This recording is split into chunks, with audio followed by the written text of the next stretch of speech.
When we started the Real Estate Investors Summit 4 years ago, I invited Kevin to come and help us launch this program, this mission that I have across Canada. And he really appreciated hearing about my thoughts around the way government was handling things. And that if we were really gonna fix this housing crisis, we needed to fix it ourselves. We needed to say, fuck the government, fuck the municipalities, and please forgive me if there's any politicians in the room, but if there are, I'm gonna tell you right up front, you're freaking failing. If we're gonna fix this housing crisis, we are going to fix this housing crisis. In this room. What I love about Kevin, he's an amazing example of what tenacity is all about. The man is worth more than he's ever been worth, and he works harder than he's ever worked. And we are absolutely blessed to have him here with us today.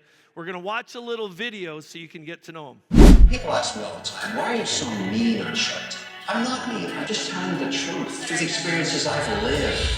I was born into a working class family. I struggled like everybody else did. My mother was from Lebanese descent, my father was Irish. He was a salesman. He sold winter clothing for children.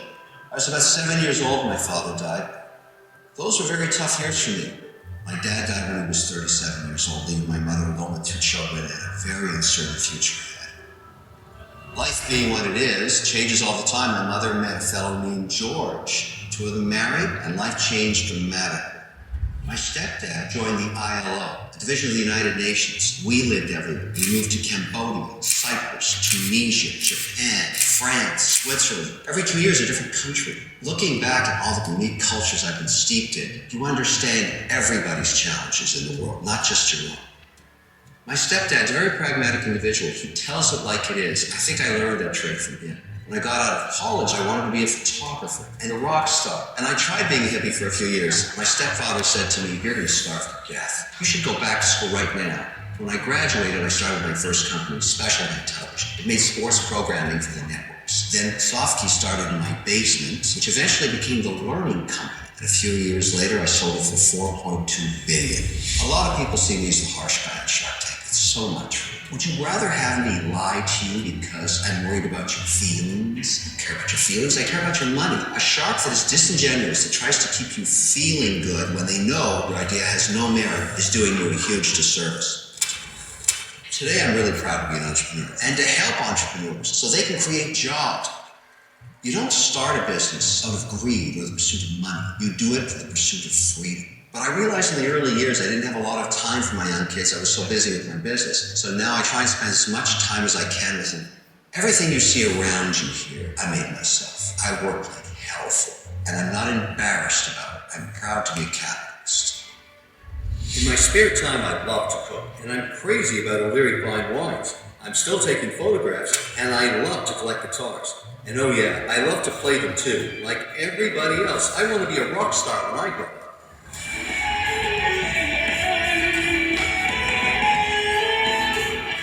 Today I spend a lot of time teaching.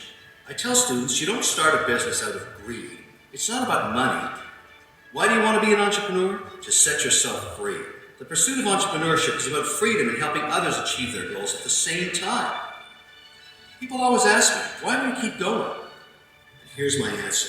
If you want to help someone, anyone, anywhere in the world, the best thing you can do is to create a job for them. Who does that? Entrepreneurs. I'll spend the rest of my days encouraging people to do exactly what I have done. Become an entrepreneur, start a business, and create jobs, and above all, support others who want to do the same. For me, entrepreneurship and the freedom it gives is the essence of life. Get on your feet, come on to the stage, Mr.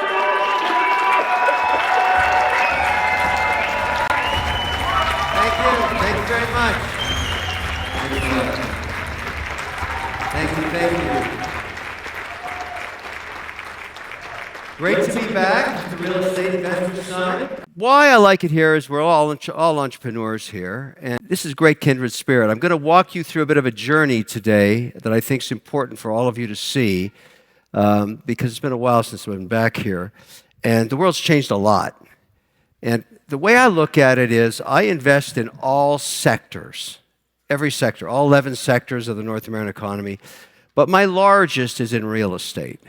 It always has been. I like hard assets. I've been in every form of real estate, and I've done commercial and continuing to do so, as well as residential and condos and everything else. But the market has changed in a bunch of ways. And so the way I want to look at it, the journey I want to take you through, is to talk about the last 36 months and the North American economy, to understand what occurred.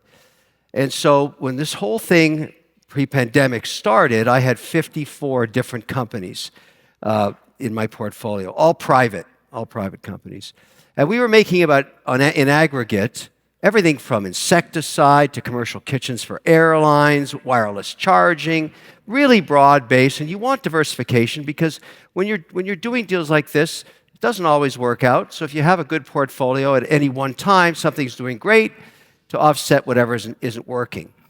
And so we look at just two numbers every Tuesday morning. We call it the tear sheet. We look at the revenue and the cash, as I like to call it, cash flow. I love that word, cash flow.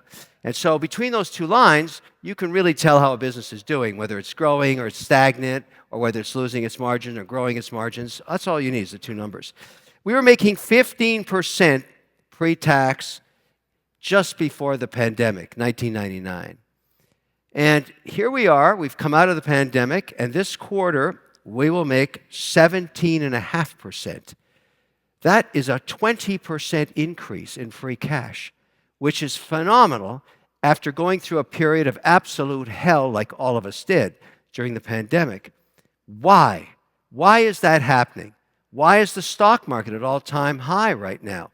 Why is the S&P doing so well? I'm going to show you why, because the economy has changed. So let's talk about what existed pre-pandemic and post-pandemic. Pandemic hits, late 2020, we're all forced to work remotely. Nobody has ever done that before in modern times. Nobody has ever shut their headquarters, ever. This happened globally. No one ever did that. I mean, you would think you'd go out of business if you did that, but we didn't. Because what occurred, at the same time, there was an acceleration in technology. Back then, you didn't know what it was called. Today, Kleenex and Zoom mean the same thing.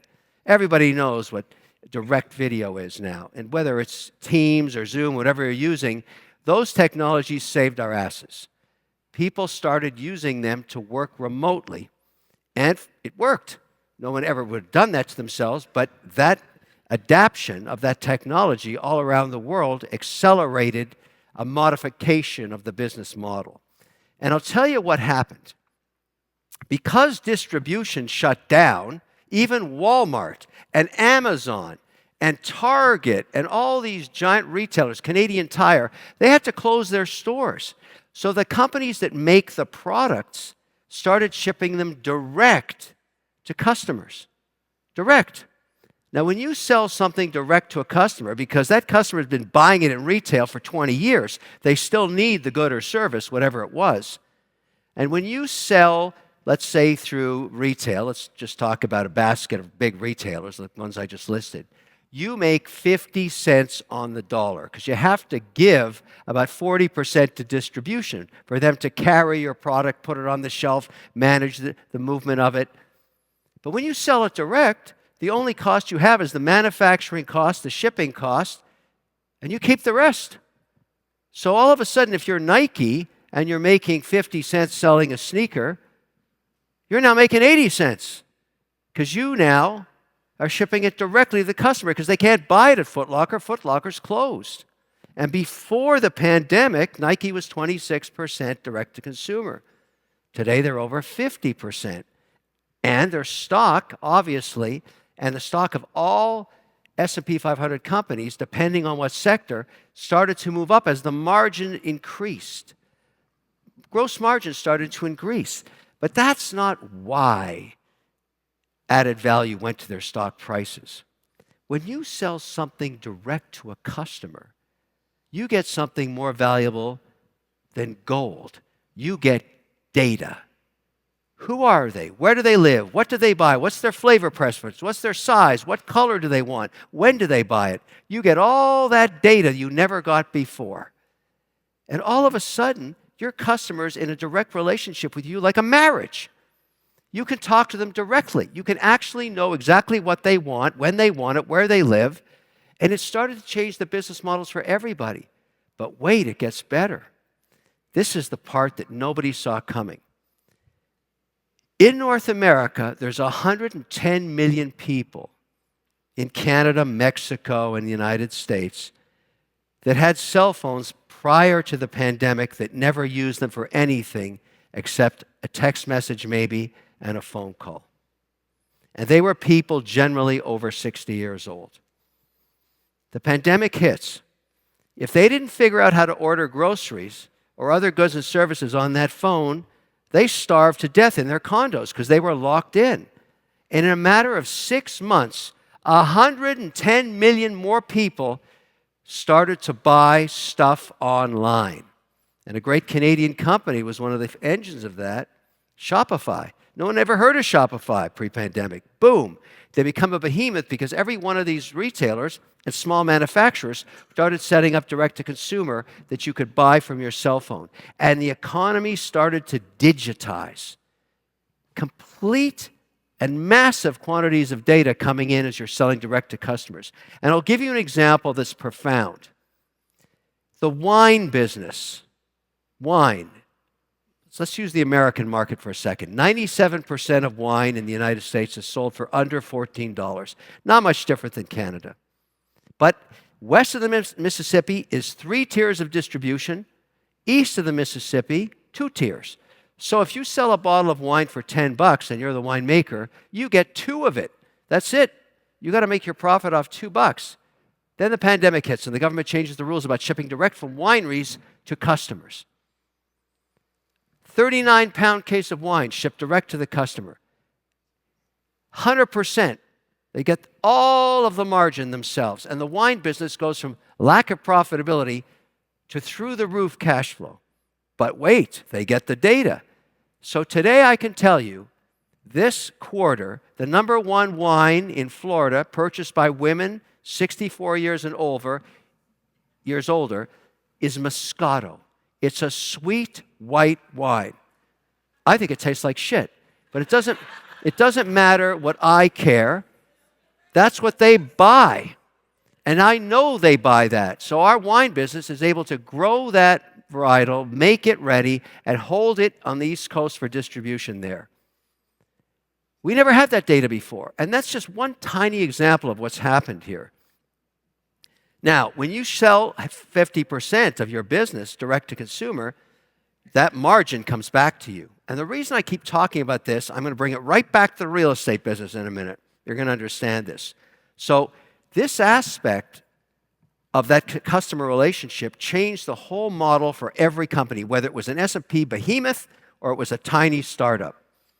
And the vehicle they used to acquire customers was social media. Social media. Every company on earth, including you, should understand how important social media is today. It has become the number 1 vehicle by which customers search you out, look up who you are, look at your business, look at what you're selling, find out everything about your operating beliefs before they ever talk to you. They've made up their mind online. And if you don't believe that, your competitor understands it. And the companies that are growing, whether they're small or large, have tapped into the power of what social media is. And this is all about community-based businesses, where if you buy a condo and you renovate it and you flip it, you should document the whole story every single day on your cell phone of what you did and cut it down to a time-lapse video so that people that look you up later can see exactly how you did it, and you tell them why you did it that way and the materials you used, and you do it so they know who you are. When they look up your projects and see the masterful work you've done, and if you can get testimonials from the people who bought them, that's even more powerful. People want authentic relationships with people they do business with. They're happy if you tell them the trials and tribulations. I'm going to give you an example right here that is unique. This is a company called Wicked Good Cupcakes. 15 years ago, they went on Shark Tank. This is a mother and daughter team that make cupcakes, put them in a mason jar, and ship them to people. There was no social media at that time except Twitter. That was it. Nothing. Facebook was nascent compared to where it is today. These two, and I thought it was the most stupid idea I've ever seen, they stick a cupcake in a jar, make it weigh 5 times more than a cupcake weighs, put 6 in a pack, and ship them to people. Nobody would give them a dime. Nobody.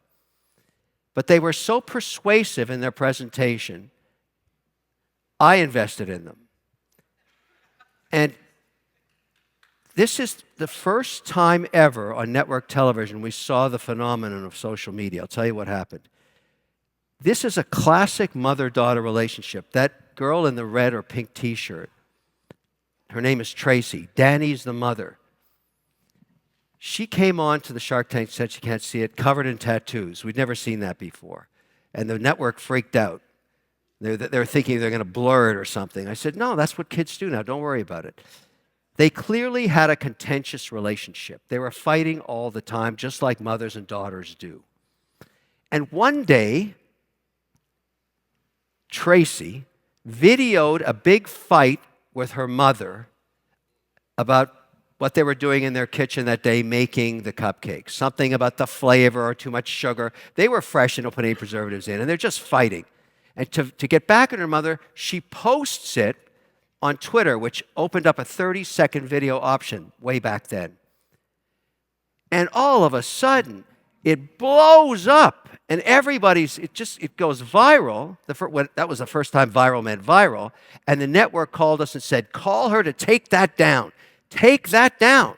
We can't have this fighting on the air like this. This is crazy. These are Shark Tank guys. So I call up Danny, and I said, Danny, you got to take that thing down. The network's freaking out. She said, I just got orders for 9,000 cupcakes. So, I'm not kidding. So I called back the producer of the show. I said, listen, she just got orders for 9,000 cupcakes on one post. So he calls back up to the network and says, 9,000 orders. Comes back down the post to me and said, well, find out how that happened. So I called her up and I said, keep fighting. Post it every single day. Tell your story on social media. These people became the Kardashians of cupcakes. That's what happened. They went crazy with social media. The company got sold to Hickory Farms. They're rich as piss. And they did it all on social media, all direct to customers. They told an authentic story about a mother-daughter team that hired the rest of the family, grew the business, opened up commercial kitchens. They never stopped fighting. Now, Danny, she married a drummer. I did her prenup. That guy will never get anything. Tracy, the mother, is in Hollywood, writes screenplays now, pursuing her dream. This was the first time we ever saw the power of social media. Now it's commonplace. Now every deal on Shark Tank does social media for obvious reasons. But the reason I want you to start thinking about that goes to customer acquisition. Every business, including real estate in America, is about relationships between people. Trust, authenticity, and product. That's what it is. What do you got? What can you do for that buyer? What have you done before? Why are you to be trusted? And authenticity is something you can publish yourself. It's not that hard to do. And if you can't do it, hire a 23-year-old. They'll show you how to do it. That's how it works. Let's talk about a case study I want you to look at, because I kind of keep track of time here. I want to spend time with Q&A, but I need you to understand this lesson because I've learned it myself. I'm going to show you a case study of a business that should be bankrupt pre-pandemic, that's not bankrupt, that's doing wildly successfully. How did they do it? I call this the Great North American Digital Pivot. This is a company called Blue Land, and I always use this as my example. It is in the most boring industry in the world: cleaning fluids, detergents, toilet bowl cleaners, window surface cleaners, all that crap that nobody cares about, but they have to buy it because you got to clean your home. So, her name is Sarah Poo. By the way, something interesting, over 16 years, all these Shark Tank deals. I do a lot of other things, but Shark Tank I've been doing for so long. 70% of my successful companies have been run by women that don't know each other. I mean, that's remarkable. Women are very good at managing risk. Yes, you should definitely applaud that because they've learned, that old adage, you want something done, give it to a busy mother. It's true when you're an entrepreneur, no matter what you're doing, including real estate, you got to juggle a lot of stuff. Usually it's family businesses, and you got to make sure that you're maintaining an eye on the cash flow, but you've also got to raise your family, and women are particularly good at it, and I've learned that through Shark Tank. This is Sarah Poo. She's also a mother of 2. I want to show you a 3-minute portion of her pitch in 1999, pre-pandemic. This is a very hot deal on Shark Tank, and you'll understand why. Then we're going to watch what happened to her. Watch this. First into the tank is an eco-friendly version of a household staple.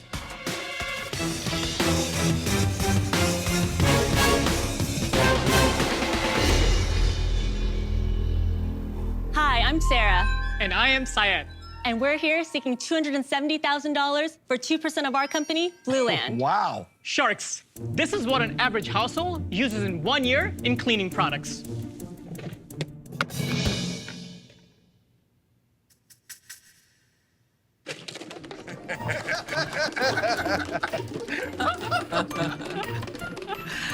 And many of these products, they're over 90% water, which means that you're overpaying for plastic packaging and a ton of water. This is such a waste. Which is why we created our revolutionary, eco-friendly brand, Blue Land, where we've turned this into this. So now your pantry can look like this. How does it work? Simply fill your bottle with water, drop in a tablet. Minutes later, you're ready to get cleaning. And our tablets come with a beautiful reusable forever bottle, so you never have to throw away another plastic cleaning bottle ever again. Together, we can eliminate approximately 5 billion plastic cleaning bottles each year. So Sharks, let's save money and space without the plastic waste. Bam. We have samples to pass out as well, and I can bring around more. Is it one product cleans all windows and surfaces, or are there multiple products, multiple tablets? Yes, so we have 4 products. We have a foaming hand soap, and we have 3 cleaning sprays. That includes a multi-surface cleaner, a bathroom cleaner, and a glass and mirror cleaner. Listening to Lori, I realized that there's a piece of this she understands far better than I. So I would propose, without consulting with Lori, that we invest $1 million. Whoa. For 25% of the company. Are you in the deal or not? I think I'm going to change the deal Well, if while you're Daniel's changing the interested. deal, I'm going to make you an offer that's probably more close to what you actually wanted to do. Because I don't think you're going to sell 25% of your company here today. All right, what I'd like to do is do $270 for 5%, and I want 1% advisory shares, because frankly, I bring a lot to the table. There's only one Mr. Wonderful. Changed our offer. We're going to do 270 for 8%. Ouch.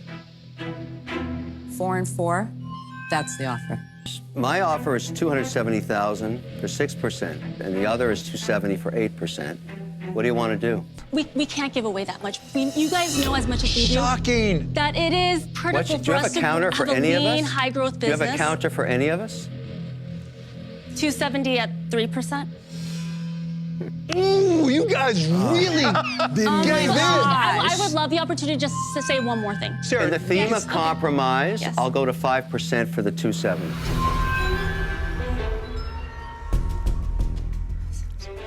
we're not going down. It's like already too little. So Kevin, Yes. we know you like a good royalty.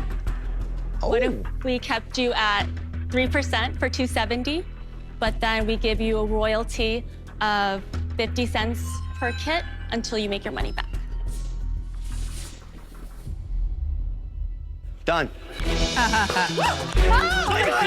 Congratulations. Oh my God. Congratulations. Thank you so much. I'm really really excited. Great job, Sarah. Good luck, congrats, guys. Thank you so much. Thank you so much. Oh my goodness. Love it. Oh my God. The way we were just started, I thought there was no way we would walk with What a shot! Oh my goodness. There's a woman who understands me. All right.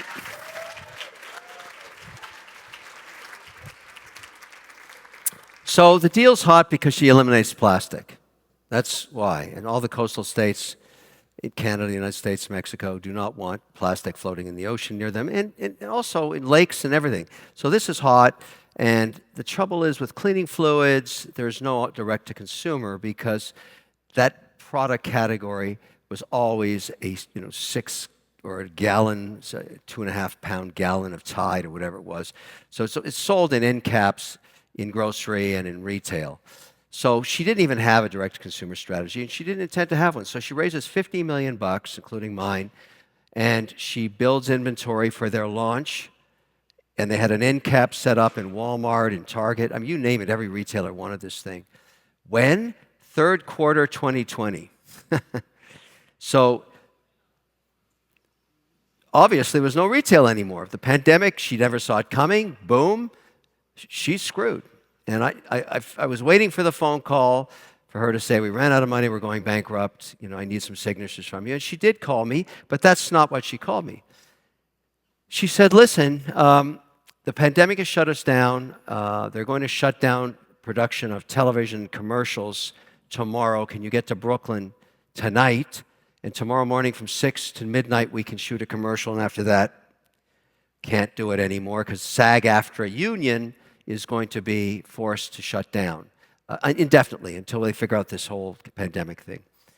So I said, it'll never happen, Sarah, because you got to go through the SAG-AFTRA union to get me cleared to shoot a commercial for television. And I don't even know why you want to shoot a commercial. You're wiped out. You don't have anything to advertise. She said, no. I've called the union, and I've got them to waive your fee, so you're going to get to work for nothing. I said, oh, thank you very much. I really appreciate that. But you got to get to Brooklyn. So I flew to Brooklyn. I didn't know what her plan was. I figured I'll give it a shot, whatever it is. And we shot this commercial. Let me show you something. We shot 15-second versions of this. We shot 30 and 45-second version of it. I'm going to show you the 45-second version. Ready? I'm Mr. Wonderful from Shark Tank. When Blue Land asked me to clean a toilet on TV, I said, are you joking? But here I am because Blue Land is serious about saving you money. Stop paying for wasteful plastic bottles. With Blue Land, you only need to buy one. Easily clean anything around your house. Your vault?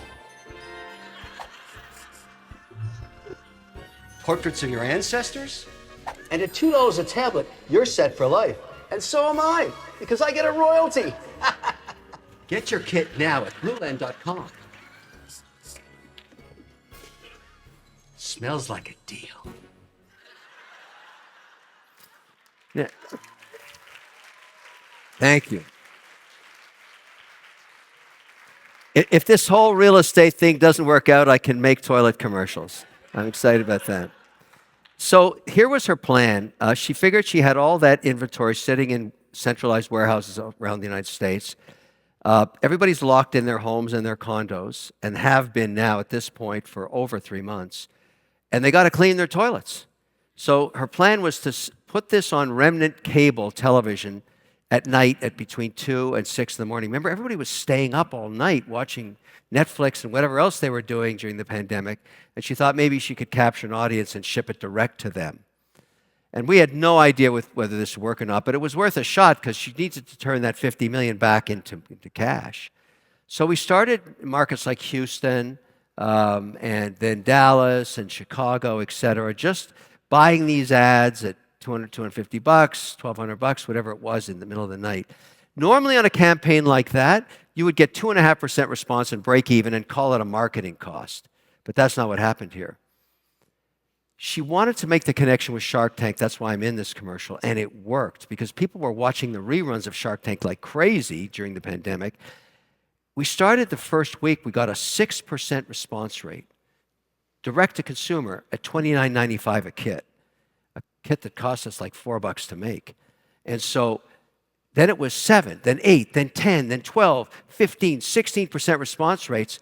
Unbelievable, blowing these kits out to people that needed to clean their toilets. I mean, they had to clean their toilets. What are they going to do? And this comes right to their store or their door with the little tablets. But she got something even more valuable than that. She got the data. She knew who bought it and what they bought, how much they bought, and when they would need refills, and she had their cell numbers. So she'd say, look, you bought the window cleaner. You had 6 tablets. You've just run out of them, give or take a day. You want 6 more tablets? And the response rate would be 30%. So she made back the $50 million in 4 months, all direct to consumer. This company now is going back into retail because its brand is so well known in all retailers, and she's got the control to do it at her terms.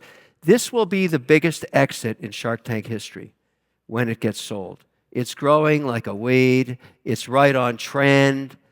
But this is the digital pivot I talked about, using social media. Because if you go to her site now and look at her social media, it's just pounding it out there every single day. Testimonials from customers, all kinds of stuff she shoots. It's like a production about why this company and its direct relationship with consumers matters. And you really have to start thinking about it the same way. Before we go to Q&A, I want to talk to you about 3 things that you have to think about. And I think if it's the only things you remember from this presentation, I want it to be these 3 things. And I always talk about this when I teach students. I've seen thousands of pitches, thousands of pitches, thousands. Are there any attributes present in the successful pitches versus the unsuccessful one? And the only definition of success in a pitch is, do they get the money to start the journey? It does not determine the outcome of the business. Imagine you're going to pitch a bank because you want a loan, or you're pitching an investor, or whatever. It doesn't just have to be Shark Tank. There are 3 attributes present in every pitch that's successful. Not some of the time, all of the time, 100%. So what are they? Number 1, are you able to articulate the opportunity in 90 seconds or less? When I put all 3 of these up, everybody should take a picture of this and never forget it. For example, hi, I'm Sarah Poo. I eliminate plastic waste by digitizing and crystallizing detergent. And I drop it in this bottle, and you don't need a plastic bottle, just this glass when I ship you. I get it. That took 20 seconds. I totally get it. She was able to explain that in 30 seconds or less. The average time, by the way, is 25 seconds. You have to nail down, what's the big vision? What is it? What's the opportunity? If you're still talking about it 2 minutes later, you're lost. So what is the great idea? Now, unfortunately, great ideas are a dime a dozen. What's missing is executional skills. And I caught some of that presentation before I came on here about executing on condo flipping. That guy was dead right. Executing the renovation is the whole deal. That's the whole deal. Whoever he is, he's a friggin' genius. There he is. Now, that part is much more difficult. What is it about you that can take this great idea and turn it into a successful business? Have you done it before? Have you made mistakes and learned your mistakes and are not going to make them again? Have you worked for a competitor? Is it a family business? What is it about you? Because if I was going to renovate a condo, I'd hire that guy because he knows how to do it. And that's all I need to know. A great idea with executional skills is really important. Those 2 things really matter. What is it about you that can take this and move it forward and make it a business? But that's important. But there's one other one, and this one's tough. This one's tough. I've seen the oxygen sucked out of a room. Imagine in the context of Shark Tank, 100,000 people apply, and you're one of the 240 on the carpet. You get the first 2 right. Everybody wants to invest. And then this happens. You have to know your numbers. How big is the market? How fast is it growing? What's the what's the gross margin at different volumes? What's the break-even analysis? How many competitors are there? How many were there last year? How many are there now? Every single question about the numbers, which is the language of business, you have to have the answer to. And if you don't have the answer, have somebody there with you who does. Because you have to understand the business model so that the investor knows your confidence in achieving those numbers. Now, if you get the first two right, you know your numbers, you deserve to burn in hell in perpetuity, and I will put you there myself. You get these three right, and your chances of getting your project done go up geometrically. This is the essence of leadership of an entrepreneur. Everybody in this room has to get these three right. Not today, not tomorrow, every day. For the rest of your lives, this is what matters. Doesn't matter. You have to get this right. Because when you go to investors for a project, particularly in real estate, which is going to take 2 to 3 years to build out, they got to have confidence in you that you understand how to execute, but also you understand the business model. Particularly relevant in real estate where time is money and it affects IRR. You have to be able to get the job done within the margin of error because it's got to be stabilized. If you're doing a building, for example, an area that I played a lot in was climate control storage. We got construction financing, but we couldn't finance it long term until we stabilized at 80%, till we got 80% of the units sold. Because you pay a lot more for construction financing than you do a stabilized loan, as you know. And so we would have to figure out, can we execute, can we market, and what helped us? Social media. Within 100 miles of that location, letting everybody know this new storage facility was coming up right at the corner. It's coming, it's coming, it's coming, because you can buy geolocked social media. And lots of pictures of the construction going up and time lapse of the floors going up and the parking lot being paved and all that. Just keeping it on people's minds so the minute it was open, the grand opening on a Saturday, and everybody's got something their grandmother gave them they want to store. And that's how that business works. But it was about stabilizing the business, using social media to do it. But that is the essence of what it takes. Particularly real estate, no matter what you're doing, people have to know about it. They have to know about it. So get your LinkedIn page up, professional picture of you. 3 paragraphs, no more than that is necessary. Make sure you're on every platform. Be consistent. So when people look you up, who is this person? They find you. This all matters. It's very, very hard, particularly when you're doing bigger projects where you need the market to know you're there. I look at it, in condo development right now in Miami, for example, on the beach, these old buildings made in the 70s and 80s. Let's say you're in the 6th line, which is facing the water, and they haven't been renovated in 30 years. So the game going on there is nobody wants to do the work to renovate a condo. It's so hard to do it right unless you really know what you're doing, you have the trades ready. So people are going into the building that I'm in, and I've done this myself, and they own one unit, they buy another one, and they renovate it. And the minute they're finished, let's say it's a Beachview line, they can charge 30% more because nobody wants the hassle, 40% even, because they want to move into the renovated kitchen, the renovated bathrooms. I mean, you go to Miami, every single line is getting reno, because even now, even condo prices have softened there about 18%, it's still the game. It's still the game. But you got to know the building, and you got to know the trades, and you got to know what you're doing. And it's a very, very, very good business because the demand is insatiable. A lot of the people in my building are Canadians. They're snowbirds. They want no muss, no fuss. They want to go down to the renovated condos, spend the long weekends there and all the rest of it, and get the heck out. And they're willing to pay for someone else to do the work to clean it up. And most of those buildings are really shitty builds. And they're going for premium prices because they were made in the 80s and they were crap. And now they're selling at crazy prices just so people can walk outside onto the boardwalk, which has been renovated. That's just one market. All up the east and west coast of Florida, the same thing. Most buyers are Canadians. All right, let's open it up for QA.